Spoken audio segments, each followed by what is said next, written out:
opportunity to be the MC today. So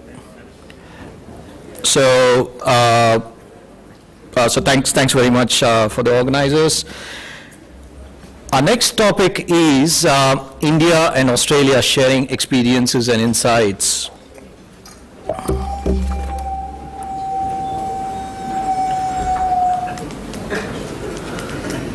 Yeah, that was from the media, so they were just, trying to show their presence there.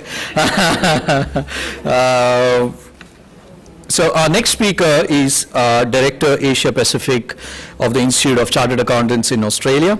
The institute was constituted by a royal chapter in 1928, and the institute is governed by a board of directors consisting of 7 members elected by chartered accountants on regional registers and up to 4 board appointed members.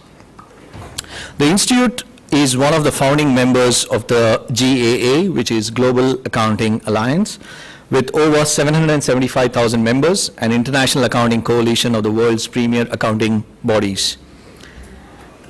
The Chartered Accountants program is well and truly growing in Asia. In February 2009, the institute formalized an agreement with the Malaysian Institute of Certified Public Accountants, MICPA, to facilitate delivery of the Chartered Accountants program in Malaysia. The Chartered Accountants program is offered in Singapore as well as a gateway to membership of the Institute of Chartered Accountants in Australia. As a result, all modules offered in Singapore are based on Australian accounting and audit standards and relevant legislation. Just like I mentioned in the morning, just like we have an MRA, when I say we, as in the Institute of Chartered Accountants of India has an MRA with CPA Australia, we do have an MRA with the Institute of Chartered Accountants in Australia, which started mid-2009. So,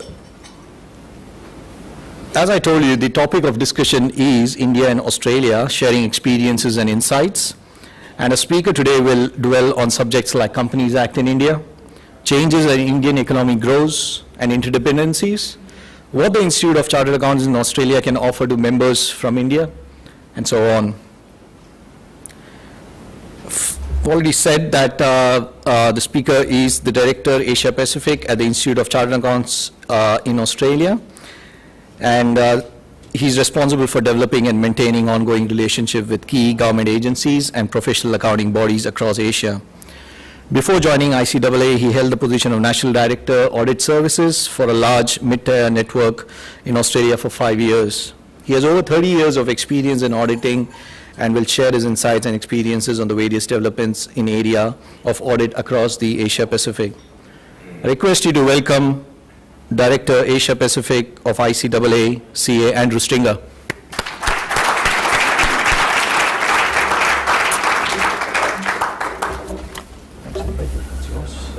Thank you. So I brought my water with me. It's just okay, so I'll turn my. You can hear me? Just a couple of things. I'm a little bit, very grateful for the opportunity to be here and to be speaking on this stage, but also a little humbled to be appearing on the same stage that Mr. Manoharan was on earlier, given his experience and the background and the incredible experiences with Satyam. So, Mr. Manoharan, Chairman Shantanu and Chief Mentor Yatinder, I'm really pleased to be here, and hopefully we can share some insights and have a few good questions and answers at the end. And I've got 3 hours. Is that right? Is that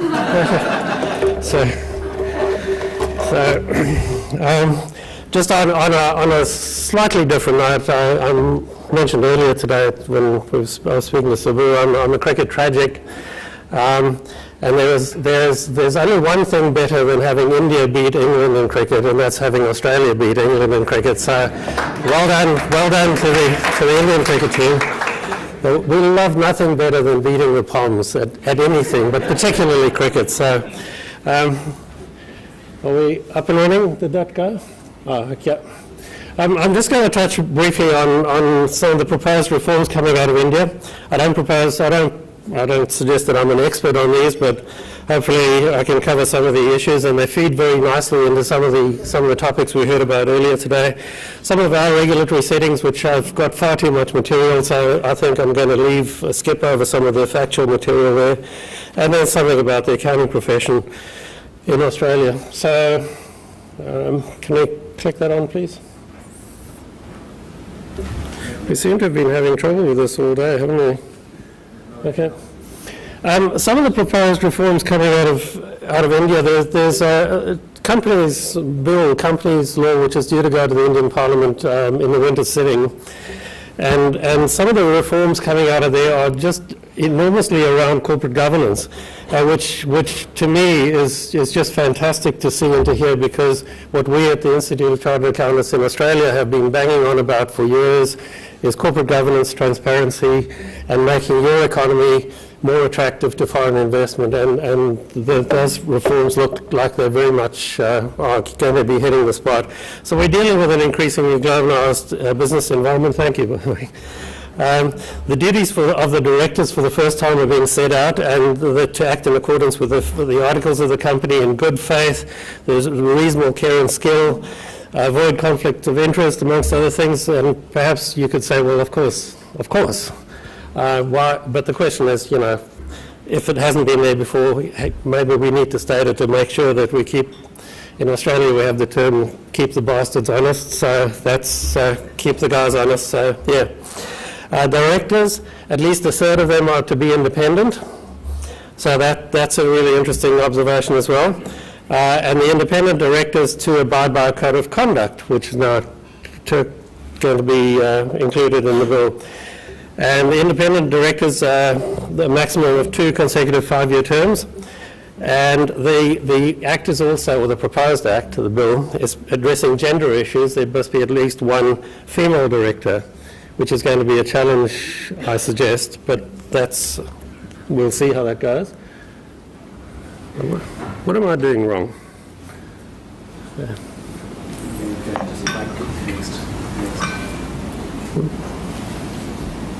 Does it push hard? Maybe. Thank you. Another thing is the requirement for all listed companies to have audit committees and to have a minimum of 3 directors, with a majority of independent directors to be on the audit committee, which is also very, very good news from a corporate governance and transparency point of view. The majority, including the chair, are to be able to read and understand financial statements. Now that is also a challenge. It's going to be a challenge, but it's also going to be really interesting to work its way through. And so obviously there's much more focus on the boards and on the audit committees themselves. Audit and auditors. Audit firms will need to rotate every 10 years. That's the proposal, with a 5-year timeout provision. If it's an individual audit appointment, the rotation will need to be after every 5 years. So the firms will rotate after 10 years. The individual auditor will have to rotate after 5 years. Auditing standards become mandatory. And the audit committee will need to approve any non-audit services that the auditor is going to be asked to provide. And the auditor has a duty to report fraud that has been or is being perpetrated. So, and the other thing is the introduction of audit oversight, which we've had in Australia now for a number of years, and we kind of take for granted. But it's the importance is in both having the independent oversight and for the profession, the audit profession, to both be and to be seen to be monitored and independent of the bodies that they're auditing. So the independent oversight is all around audit quality and monitoring auditor independence as well. And it so happens that in Australia we're expecting within the next few weeks the annual, not the annual, sort of 18-monthly public report that comes out from our regulator, ASIC, and most of you would know ASIC. So the public report on the ASIC audit inspections is due out within the next few weeks.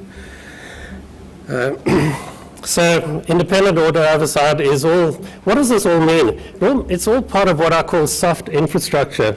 If you don't have the proper we talk about infrastructure all the time, and we know what that means. We talk about bridges and roads and trains and aircraft and airports and things. But soft infrastructure is even more important, in my view, to be able to have the hard infrastructure, the stuff that you can touch and see and feel. The soft infrastructure is what this is all about, is having the appropriate regulatory settings in place to engender confidence, business confidence, and you're going to be doing that to attract foreign investment. Now, not working. It's not working. Can you click that on again? Thank you. Yeah, I'll just rely on you in the back. Some of the other reforms are that there will be nomination and remuneration committees required with a minimum of 3 and at least have to be independent directors. And there's an interesting one, I've not seen this anywhere before. A shareholder relationship committee is being proposed, which will be required when the company has a large number of shareholders or other finance providers, so debenture holders or something like that, and the number is greater than 1,000. This is all really interesting, going back to the soft infrastructure requirements. So what does it mean? Can I have the next one, please? Corporate governance is front and center. And I'm really gratified and, as I said earlier, a bit humbled by appearing following Mr. Manoharan's presentation earlier. Some of the impact, the proposed reforms here are almost directly correlated with some of the things he was saying earlier. So soft infrastructure, corporate governance is vital in encouraging foreign investment. India is aligning with other major jurisdictions, higher level of accountability, there's more clarity around the directors' duties. The need for financial literacy of directors represents both a threat, I suppose, because many directors won't be financially literate, but it's an opportunity for us collectively, for the profession, to be providing training, support, education, and guidance. The other one that springs to mind is the requirement to appoint at least one lady, one female to a board. There's going to be a lot of financial and director training that required there to provide that. So there's opportunities there as well. The premium on independence, both the directors and for the auditors, so that's been clearly articulated now through the bill. And the audit committee's importance in the conduct of the audit and in corporate governance is being emphasised again and again and again. And it's a vital component of this transparency and quality. And as I've said many times in different presentations, India is the awakening giant, and the reforms are very positive for attracting investment. If I can just refer back to some of the earlier comments, Mr. Manoharan's mentioned.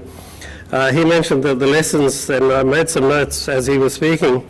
Audit partner rotation, audit firm and audit partner rotation, he mentioned, that's being addressed. Strengthening of peer and quality reviews, that's being addressed through this, the proposed reforms.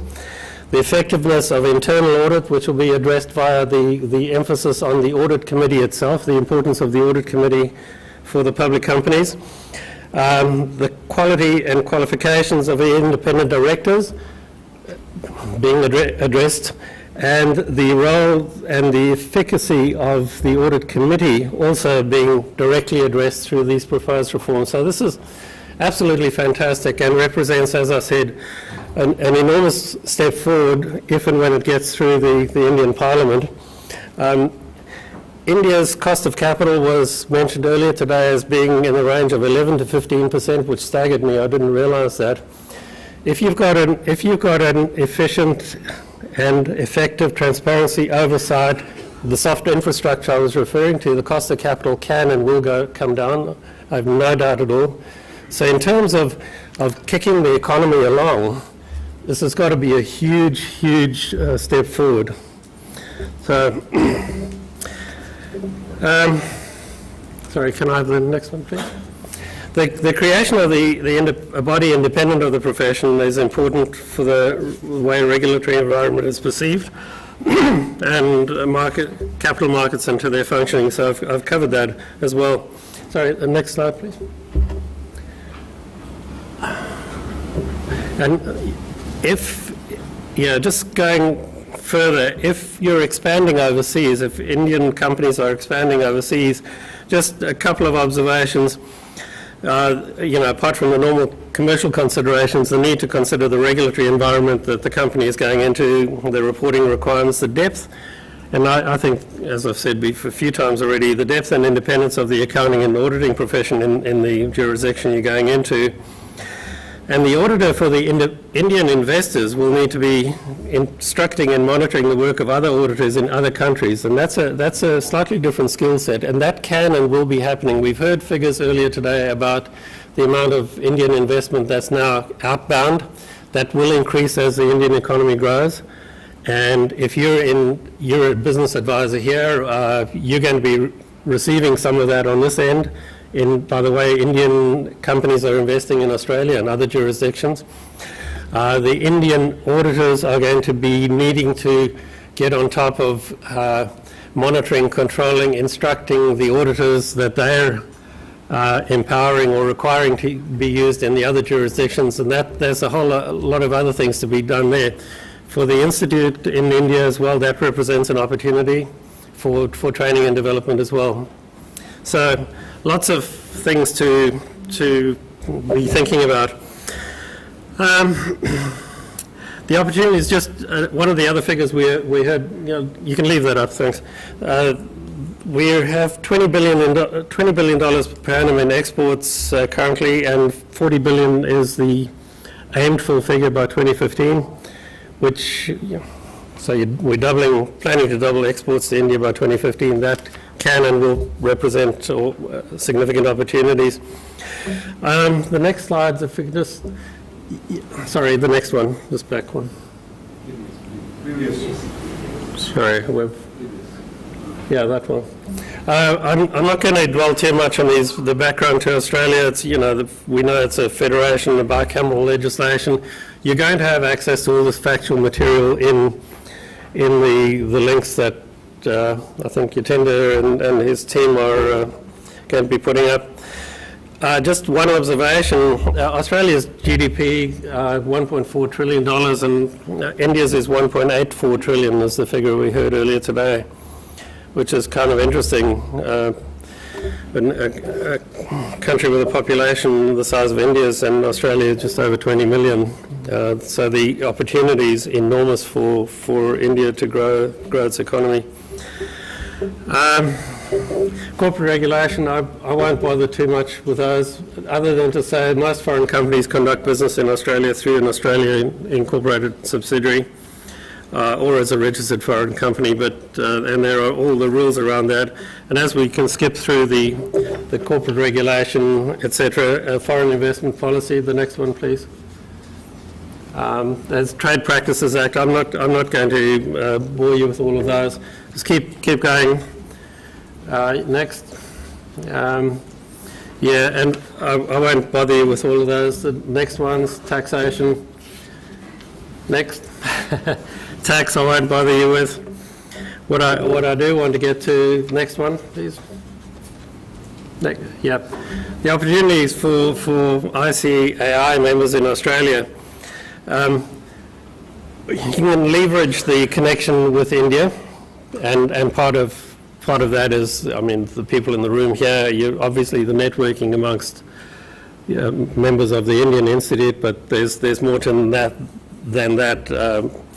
You can consider Institute of Chartered Accountant in Australia membership through the Mutual Recognition Agreement.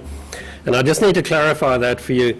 If you're a member of the Indian Institute, you can apply to be a member of the Australian Institute under the Mutual Recognition Agreement. You will have to write one exam. It's the EBA module, the ethics and basically the module that brings all the other skills together. So one exam to write before you can join the Australian Institute.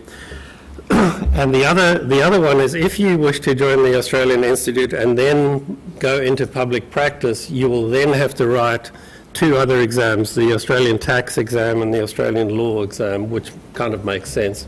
If you're going to be in public practice, you do need to be on top of those. So there's the opportunities to obviously, you know, I'm pretty engaged with the community here, but there's 60,000 members of the Australian Institute, and we'd love to see more engagement between the two bodies. Currently, under the Mutual Recognition Agreement, there are about 120 Indian Institute members who have taken advantage of the opportunity to join the Australian Institute. And we hope that that's just the start of something much, much bigger. So, and then just finally, the final slide, if I can just, the Australian accounting profession is structured very much around, members in public practice, and of our 60,000 members, there are about 50,000 in Australia, so 10,000 members overseas. Of the 50,000 in Australia, about half are in practice. That's about 47%, which is an interesting statistic because the Institute springs out of the accounting firms themselves. So it used to be that you couldn't become a chartered accountant unless you had done your articles, as they used to be called, through one of the major firms, or one of the firms. And now the situation is quite different. We now have more of our members, about 53% who are members in business, or what we call members in commerce, or other than being in the profession. So a big shift in the demographic of our institute. Many are not-for-profits, and the concentration of the big four accounting firms are no different in Australia than many other jurisdictions where the capital markets, the audits of companies in the capital markets are dominated by the big four firms. And there are the three professional accounting bodies here, the Institute, CPA Australia, and the smallest of the bodies, the Institute of Public Accountants. Auditors are regulated under the ASIC Act. So actually, there are a lot of different ways you're being regulated if you're an auditor here. Under the ASIC Act, if you're auditing companies, if you're going to be a self-managed super fund auditor, you're going to have to register with ASIC starting next year. That's underway. You can be a registered tax agent as well. The financial planners, there's some future of financial advice reforms underway right now, which most of you, if you're not aware of the detail, at least be aware that something's happening. And we have a very rigid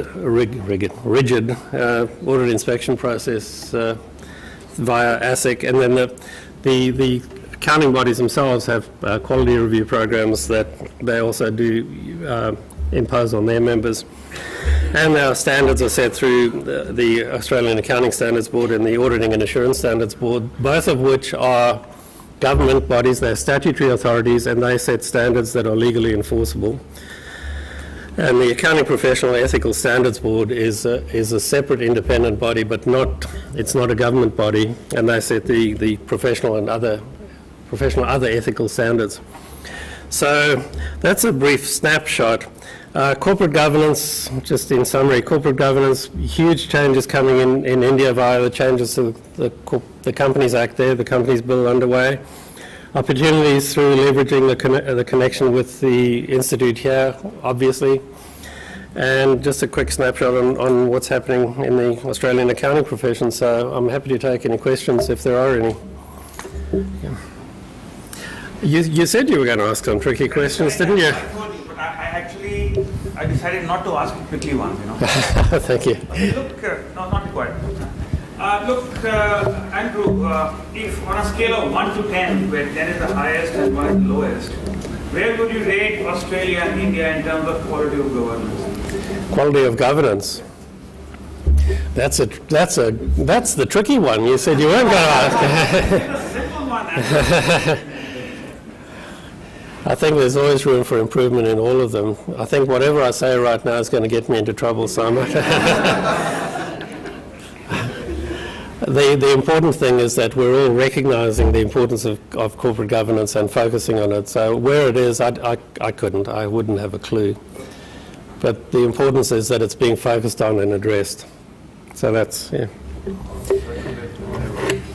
Better late than never, perhaps. Yes, yes. Any other question for Andy? Yeah. My name is Venkat. Yeah. Can you hear me? I can hear you. I was just wondering about the people over there, that's all. Maybe you can clear the very short one. Yeah. This rotation of auditors that you spoke of every 5 years. Yeah. It's good from our point of view, definitely. But from the business point of view, how do you think business will absorb its costs, especially considering huge knowledge transition will be involved each of the times? The question was around audit firm rotation and the impasse that has because of the loss of business knowledge. It is a risk, I agree. And it's something that I'm kind of ambivalent on, because audit firm rotation is a big step. Audit partner rotation works fine, no problem with that. And there's no indication that I'm aware of that rotating the firm versus the partner enhances audit quality or enhances audit independence anymore. The danger is that you're losing some of that knowledge that you've accumulated over the years. And the danger in every time you change auditors, the highest risk of audit failure, of things going wrong, is when the auditor doesn't know their client well enough, and that's invariably, apart from Satyam, I must agree, in the first 2 years of doing the audit, of the auditor missing something completely. So it's when you don't know your client well enough. So I guess I'd question audit firm rotation, the need for it. Audit partner rotation, great.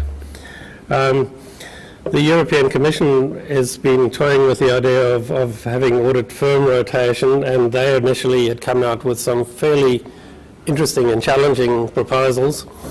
The most recent proposal is that they've backed off that completely to the point where they're now suggesting audit firm rotation in the European community would be 25 years, after 25 years, which is kind of interesting, you know. Anyway. So and that was Commissioner Barnier who has been making that a cause célèbre. Yeah. So, yeah. Thank you, Andrew. We'll request a couple of people just to come on stage and give out a token of appreciation to Andrew. The first thing I just wanted to mention is that the Australian chapter works as a team in terms of a committee is appointed, I think, every 2 years, and but at the same time we always have to recognize the fact that there have been past committee members who have really helped grow the chapter. So we just wanted to let all the past committee members know that we really appreciate your help and the support that you have given us in growing this chapter to this level. So thank you very much for that. So on behalf of the past committee members, can I just invite Sandeep Vanjara to come on stage, and also Yogesh Rajput, who's been doing quite a lot behind this conference, especially with regard to the speakers, and also thanks Yogesh, thanks Sandeep.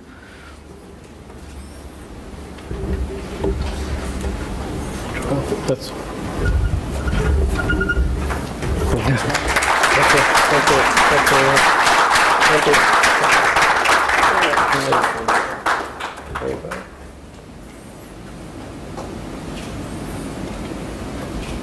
lots of flashes. Thank you. Thank you. Thanks Andrew, Sandeep, and Yogesh. Oh yeah, sure. Kicking that up. Thanks. Okay, so Thank you. where are we? Yep. So not to forget the few comps that are on the competition. So BOQ, the Lucky Draw, the Sumo Global one. Austin Brothers have already put their vouchers on your tables. If you're interested, pick one up and contact them. Also, to acknowledge the sponsors again, Macquarie Wealth, Trustdeed, and Risk Wisdom as well. We've already welcomed our media representatives from Hindi Gaurav and Apna Radio. So I've been just informed that this conference will be broadcast in Apna Radio on Sunday evening. I've not been given a specific time, but this will be broadcast. I'm sure not the whole of it, but snippets of this. So that's on the media front. So why don't we just move on to our next presentation. Now, this is on IFRS. As you know, international financial markets have become increasingly interconnected, and financial events in any part of the world now influence the rest of the world. Investors are routinely seeking investment opportunities on a global basis, while companies seek to raise capital from developed and emerging economies. In such a globalized financial world, there is a compelling need for a single way of financial reporting.